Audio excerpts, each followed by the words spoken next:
SN2 মানে nucleophilic substitution বাইমলিকুলার reactions. তো এই রিঅ্যাকশনটা কিন্তু ওয়ান স্টেপ প্রসেস, একটাই স্টেপে হয়। কিরকম একটা এক্সাম্পল দিই তাহলে বুঝতে পারবে। ধরো আমি তোমাকে CH3Br দিয়েছি, আর একে আমি KOH আর অ্যালকোহল দিয়েছি, KOH আর ওয়াটার দিয়েছি, এতে বিআর এর জায়গায় OH হয়েছে। তো এই রিঅ্যাকশনটা যদি SN2 রিঅ্যাকশন দিয়ে যায় তাহলে কিভাবে রিঅ্যাকশনটা হয় সেটা দেখব। দেখো এর মেকানিজমটা আমরা দেখবো যে আমি বারবার ধরে বলেছি এই স্টেপটা হচ্ছে কি তোমার ওয়ান স্টেপ প্রসেস। কি step process? One step process. দেখো এখানে আছে কি CH3, এখানে Br আছে, ঠিক আছে, আর OH মাইনাস হচ্ছে নিউক্লিওফাইল। OH মাইনাস কি করবে? ব্যাক সাইড দিয়ে অ্যাটাক করবে। এই যে অ্যাটাকটা করলো, এই অ্যাটাকটার নাম কি? ব্যাক সাইড অ্যাটাক করবে। পিছন পাশে অ্যাটাক করলো একটা ট্রানজিশন স্টেট পাবে। ট্রানজিশন স্টেট কি বলছে? সঙ্গে সঙ্গে Br মাইনাসটাও বেরিয়ে যাবে। তাহলে ট্রানজিশন স্টেট কি করবে না, এই জায়গাটা ডেল মাইনাস হবে, আর এই বন্ডটা ধীরে ধীরে ফর্ম হচ্ছে, আর এইখানে দেখো এই বন্ডটা আস্তে আস্তে ভেঙে যাচ্ছে। তাহলে এটা হচ্ছে ভাঙা গড়ার মাঝামাঝি জায়গা। এই বন্ডটা নিউ বন্ড ফর্ম হচ্ছে, আর এই বন্ডটা ব্রেকেজ করছে। New bond is formed and old bond is breaking. তো এই যে দুটো স্টেপ, এই ইন্টারমিডিয়েট স্টেপটাকে আমরা কি বলে থাকি? Transition state. তারপরে পার্মানেন্টলি এই বন্ডটা তৈরি হয়ে যায়, আর কি হবে? Br মাইনাসটা বেরিয়ে যাবে, CH3OH হয়ে গেল, প্লাস Br মাইনাস বেরিয়ে গেল। অবভিয়াসলি সেই Br মাইনাসটা K প্লাস এর সঙ্গে লেগে KBr হবে, Br মাইনাসটা K প্লাস এর সঙ্গে লেগে KBr হয়ে যাবে। আর যেহেতু এটা একটা সিঙ্গেল স্টেপ রিঅ্যাকশন, তাহলে এই স্টেপটাই স্লো আর এই স্টেপটাই হচ্ছে তোমার ফাস্ট, যে কোনো একটাই স্টেপ রিঅ্যাকশন যেহেতু। তো এর ক্ষেত্রে আমি কাইনেটিক্স থেকে লিখতে পারি rate equal to K into concentration of CH3Br, মানে সাব স্টেপটা যেটা আছে, ইন্টু কনসেন্ট্রেশন অফ নিউক্লিওফাইল, এখানে OH মাইনাস। তাহলে এর মাথায় 1, এর মাথায় 1, তাহলে obviously order equal to 1 plus 1 equal to 2। Order কত হয়ে গেল? 2 হয়ে গেল। সেই জন্য এটাকে SN2 রিঅ্যাকশনস বলছি। কাইনেটিক্স দিয়েও তুমি যদি দেখো তাহলে এটা কি হয়ে যাচ্ছে? SN2 reaction. কেন? এর অর্ডার 2 বলে। আর সাবস্টিটিউশন, নিউক্লিওফাইল সাবস্টিটিউট করছে বলে এর নাম নিউক্লিওফিলিক সাবস্টিটিউশন রিঅ্যাকশনস। আর এখানে কিন্তু সবসময় ব্যাক সাইড অ্যাটাক হয়, তো এখানে আমাদের স্টিরিওকেমিস্ট্রিটা দরকার হয়ে পড়েনি। কেন? এই যে সাবস্ট্রেটটা, এটা অপটিক্যালি ইনঅ্যাক্টিভ কম্পাউন্ড, তাই জন্য এর ক্ষেত্রে স্টিরিওকেমিস্ট্রি আমার জন্য অতটাও ইম্পর্টেন্ট নয়। কিন্তু যদি অপটিক্যালি অ্যাক্টিভ কম্পাউন্ড নিতাম আর তার ক্ষেত্রে SN2 হলে স্টিরিওকেমিস্ট্রিটা কিন্তু আমার ক্ষেত্রে খুব ইম্পর্টেন্ট ফ্যাক্টর হয়ে যাবে। তো সেক্ষেত্রে কি হবে সেটা আমরা পরের এটা দেখার চেষ্টা করব। দেখো কি হচ্ছে। দেখো আমি যদি আগেরটা এই যে রিঅ্যাকশনটা করলাম, যে SN2 রিঅ্যাকশনটা করলাম, এটা একটা ওয়ান স্টেপ প্রসেস। এই স্টেপটা হচ্ছে OH মাইনাস মানে নিউক্লিওফিলিক অ্যাটাক আর লিভিং গ্রুপ লিভ করে যাওয়া, এই দুটো কিন্তু সেম সাইমালটেনিয়াসলি হয়, অনলি ওয়ান স্টেপে হয়। তো সেই জন্য এটাকে আমরা কি বলছি? নিউক্লিওফিলিক সাবস্টিটিউশন বাইমলিকুলার রিঅ্যাকশনস, কারণ এর অর্ডার 2 বলে। এখানে কিন্তু নিউক্লিওফিলিক অ্যাটাক আর লিভিং গ্রুপ লিভ করা দুটো একসাথে ঘটে, সাইমালটেনিয়াসলি হয়। It is a single step process. Here, these reactions obviously depends upon the transition state, stability of the transition state. তাহলে obviously আমরা বলতে পারি the SN2 reaction depends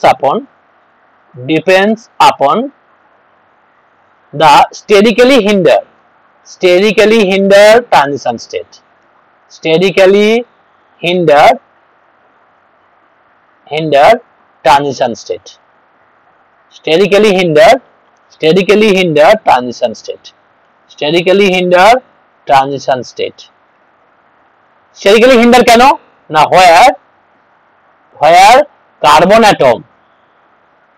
atom is bonded to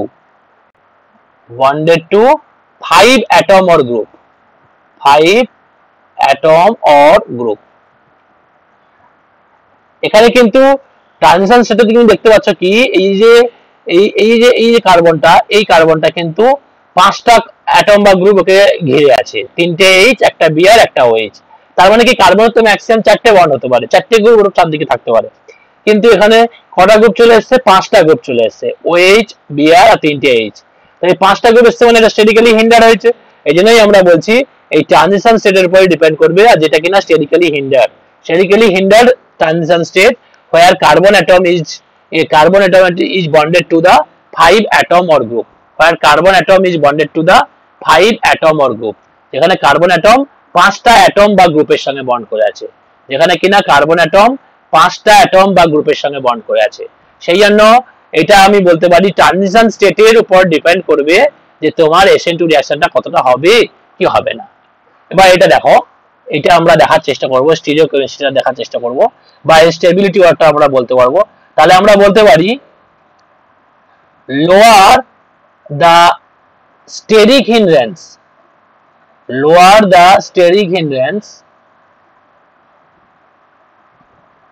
in alkyl halide in transition state, lower will be there, lower the steric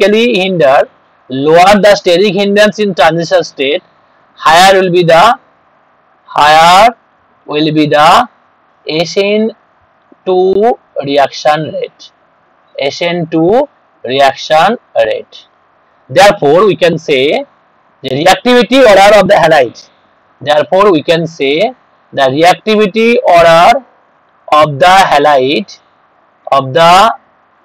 halide, towards SN2 reaction is 1 degree halide less than 2 degree halide less than 3 degree halide. ওহো, আমরা সাইনটা ভুল দিয়ে দিচ্ছি, অবশ্যই ভুল দেওয়া হয়ে গেছে। তাহলে এটাকে একটু চেঞ্জ করে নিতে হবে। কেন বলতো, কেন এরকম হয়েছে? দেখো, এটা কিন্তু 1 ডিগ্রি হ্যালাইড তো greater, 1 degree halide greater than 2 degree halide greater than 3 degree halide হয়ে যাবে, কারণ 1 ডিগ্রি হ্যালাইড বেশি হবে, তারপর 2 ডিগ্রি হ্যালাইড হবে, তারপরে 3 ডিগ্রি হ্যালাইড হবে। তুমি বলবে কেন না, কারণ কেন বলতো, যে 1 degree halide is least sterically hindered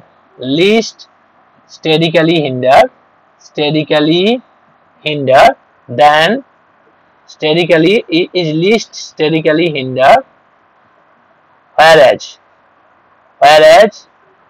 whereas 3 degree halide is most sterically hindered. 3 degree halide is most sterically hindered,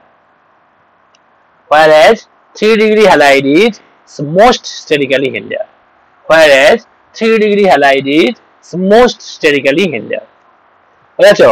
lower the steric hindrance in transition state, higher will be the SN2 reaction rate. এটা আমরা আগেও পড়েছি তাদের আমাদের mechanism থেকে। তো reactivity order of the halide towards the SN2 reaction rate would be 1 degree halide, 2 degree halide, then 3 degree halide. কেন 1 degree halide এর steric hindrance কম আর 3 degree halide এর steric hindrance বেশি, তো সেই কারণে আমরা এটা বলতে পারি। বলতে পারি হ্যাঁ কি না বলো? লিখেছো? অস্মিতা লেখা হয়েছে? অস্মিতা লিখেছো? গুড। তো আমরা এখন আমাদের একটা এক্সাম্পল কোশ্চেন দিয়ে দেবো। কোশ্চেনটা দেখো, তো আমরা যদি এরকম একটা কোশ্চেন দেই,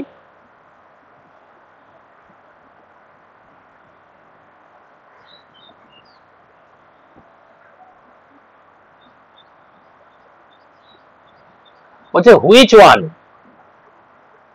one will undergo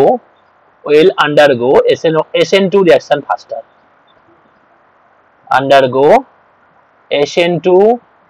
reaction faster, and why? বলো অস্মিতা, tell me the answer. What will be the answer? বলো অ্যান্সার কি হবে? দেখো, obviously this compound is 2 degree halide and this is 3 degree halide. A 2 degree halide will undergo SN2 reaction faster. 2 degree halide, এটা হচ্ছে কি 2 degree halide will undergo SN2 reaction faster. SN2 reaction faster than this. কেন বলতো? কারণ as 2 degree halide, এটা তো obviously কত degree halide? 3 degree halide. এটা কত ডিগ্রি হ্যালাইড? এটা তো 3 ডিগ্রি হ্যালাইড। তাহলে আমরা বলতে পারি যে as 2 degree halide is less statically hindered, as 2 degree halide is less statically hindered than 3 degree halide, বা তুমি এটাও বলতে পারো যে SN2 reaction rate order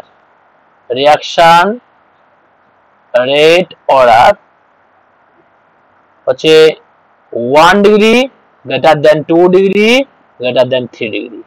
এইটার উপরে বেস করে, যেহেতু এখানে 2 ডিগ্রি আর 3 ডিগ্রি আছে, তাহলে অতএব 2 ডিগ্রি হ্যালাইড বেশি করে তোমার SN2 রিঅ্যাকশন দেবে, তারপরে 3 ডিগ্রি হ্যালাইড দেবে। তাহলে অ্যান্সার হচ্ছে this compound will undergo SN2 reaction faster than this, which is a 3 degree halide. This is a 3 degree halide. তো 3 ডিগ্রি হ্যালাইড তোমার কি হচ্ছে most sterically hindered than 2 degree halide. So 2 degree halide will undergo SN2 reaction faster. অ্যানসারটা লিখেছো? Asmita answer লিখেছো?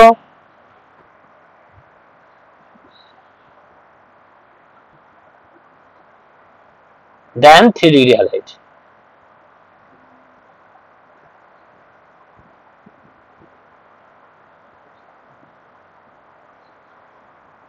Than 3 degree halide. So 2 degree halide undergoes SN2 reaction faster. যাই হোক, আমার আরেকটা কোশ্চেন দিচ্ছি, দেখো যে এটা একটা কম্পাউন্ড, এটা একটা হ্যালাইড ব্রোমাইড দিয়েছি, এটা একটা ব্রোমাইড দিয়েছি। আমার কোশ্চেন হচ্ছে which one will undergo SN2 reaction faster and why? বলো অ্যানসারটা, বলে ভালো বলো অ্যানসারটা বলো তোমরা, কি হতে পারে? between these two compounds which one will undergo SN2 reaction faster? tell me the answer. বলো এইটা না এটা? which one will undergo SN2 reaction faster? মানে এইটা হওয়া উচিত তুমি বলছো, তাই তো? কেন 2 ডিগ্রি হ্যালাইড, আগেরটা 2 ডিগ্রি হ্যালাইড অ্যানসার হয়েছে, তাই জন্য তুমি বলছো এটা হবে, কিন্তু না, এইটা তো 1 ডিগ্রি হ্যালাইড। আর আমরা তো বলেছি আমাদের অর্ডারটা কি বলেছে, 1 ডিগ্রি হ্যালাইড তো সবথেকে বেশি দেয়। সেখানে তো 2 ডিগ্রি আর 3 ডিগ্রি ছিল বলে, সেখানে 2 ডিগ্রি আর 3 ডিগ্রির মধ্যে কম্পেয়ার ছিল বলে 2 ডিগ্রি লেস স্টেরিক্যালি হিন্ডার। আর এটা তো 1 ডিগ্রি আর 2 ডিগ্রির মধ্যে কম্পেয়ার হচ্ছে, এটা তো 1 ডিগ্রি হ্যালাইড। তো এইটা this will undergo SN2 reaction faster, SN2 reaction faster than this. এটা কি? এটা তো 2 degree halide, 2 degree halide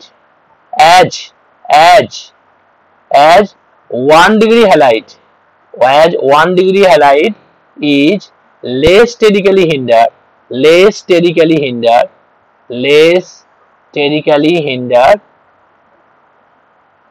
than 2 degree halide.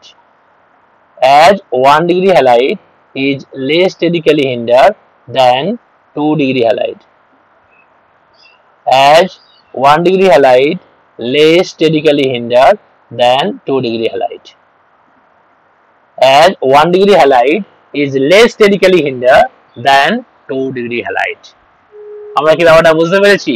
তাহলে আমরা বলতে পারি, বা আরো যদি তুমি ভুলে যাও, তুমি এই পয়েন্টটা লিখে রাখতে পারো, SN2 রিঅ্যাকশন রেট, এটা সবসময় মাথার মধ্যে রাখবে। রিঅ্যাকশন রেট কত? 1 ডিগ্রি সব থেকে বেশি দিবে, তারপরে 2 ডিগ্রি, তারপরে 3 ডিগ্রি। এই জিনিসটা আমাদের সবসময় মাথায় রাখতে হবে। SN2 সবসময় কাদের ক্ষেত্রে বেশি হবে? 1 ডিগ্রি সব থেকে বেশি দিবে, তারপর 2 ডিগ্রি বেশি দিবে, তারপরে 3 ডিগ্রি দেবে। তোমার ব্যাপারটা ক্লিয়ার হয়েছে? ব্যাপারটা বুঝতে পেরেছো? বলো, ব্যাপারটা বুঝতে পেরেছো? লেখা হয়েছে অস্মিতা? অস্মিতা লেখা কমপ্লিট? গুড। তো আমাদের যে কোশ্চেনটা আসবে, আচ্ছা এটা এবার আমরা এটা আলোচনা করব, সেটা হচ্ছে স্টিরিওকেমিস্ট্রি।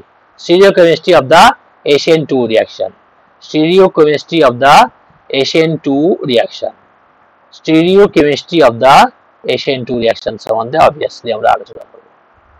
আমরা এখন যেটা আলোচনা করব সেটা হচ্ছে কি স্টিরিওকেমিস্ট্রি। Stereochemistry of Sn2 reaction. স্টিরিওকেমিস্ট্রি আলোচনা করব। দেখো Sn2 রিঅ্যাকশনের স্টিরিওকেমিস্ট্রি আলোচনা করব। তাহলে অবভিয়াসলি একটা অপটিক্যালি অ্যাক্টিভ কম্পাউন্ড নাও, একটা অপটিক্যালি অ্যাক্টিভ কম্পাউন্ড নিচ্ছি, এরকম সে আগেরটাই নিচ্ছি আমরা। ধরো আমরা এরকম একটা কম্পাউন্ড নিচ্ছি, এইখানে আছে H, এইখানে আছে CH3, এখানে দিয়ে দাও C2H5, এখানে দিয়ে দাও Br। তো এইখানে যে কোনো নিউক্লিওফাইল অ্যাড করবে, নিউক্লিওফিলিক অ্যাটাক হবে তোমার। তো তুমি যে কোনো একটা নিউক্লিওফাইল দিচ্ছি, ধরো NH2 মাইনাস দিচ্ছি। তো NH2 মাইনাস দিয়ে তুমি রিঅ্যাকশনটা করতে পারো। বা ধরো I মাইনাস দিয়ে অ্যাটাক করাচ্ছি, কি মাইনাস দিয়ে অ্যাটাক করাচ্ছি? I minus. তো I মাইনাস কি করছে? এর পিছন পাশ দিয়ে অ্যাটাক করেছে, করতে বিআরটা বেরিয়ে গেছে। এটা হয় মেনলি NaI অ্যাসিটোনে দিলে হয়। তো আমরা এই এখানে কম্পাউন্ডকে NaI অ্যাসিটোনের সাথে রিঅ্যাক্ট করাচ্ছি। এ সবসময় Sn2 তে সবসময় কি হয় বলেছি? ব্যাক সাইড দিয়ে অ্যাটাক হবে। তো ব্যাক সাইড দিয়ে অ্যাটাক হলে এটা কি হবে দেখো, এটা একটা ট্রানজিশন স্টেট দিয়ে যাবে। ট্রানজিশন স্টেটটা কেমন হচ্ছে দেখো, এরকম ভাবে আসছে। আর অবভিয়াসলি Sn2 তে সবসময় কি হয়? ব্যাক সাইড দিয়ে অ্যাটাক হয়।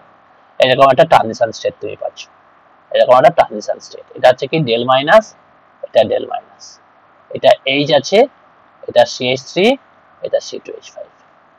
তাহলে এবার কি হবে দেখো, এই I মাইনাসটা কি হবে? এখানে পার্মানেন্টলি বন্ড করবে, তাহলে I বন্ড C হয়ে যাবে। আর এখন ঠিক ছাতার মতন ঘুরে গেছে। ছাতা যেমন ছাতার হাতটা এদিকে ছিল, এখন হাতটা এদিকে হয়ে গেছে, ঠিক ছাতার মতন তোমার কনফিগারেশনটা ঘুরে গেছে। ছাতার মতন কি হবে? তোমার কনফিগারেশনটা জাস্ট ঘুরে যাবে। এটা কি যাবে? C2H5, এটা হচ্ছে তোমার CH3, এটা হচ্ছে তোমার H। তাহলে যদি এখানে তোমার কি অ্যাটাক হচ্ছে Sn2 তে? Sn2 তে তোমার কি অ্যাটাক হচ্ছে বলো? Sn2 তে তোমার কি অ্যাটাক হবে? Sn2 তে তোমার কি অ্যাটাক হচ্ছে? ব্যাক সাইড অ্যাটাক হবে। কি হবে? ব্যাক সাইড অ্যাটাক হবে। Sn2 তে তোমার কি অ্যাটাক হচ্ছে? ব্যাক সাইড অ্যাটাক হয়েছে। সরি, Sn2 তে আমার ব্যাক সাইড অ্যাটাক হয়। Sn2 তে আমাদের কি অ্যাটাক হয়? ব্যাক সাইড অ্যাটাক হয়। Sn2 তে আমাদের কি অ্যাটাক হবে তাহলে? ব্যাক সাইড অ্যাটাক হবে।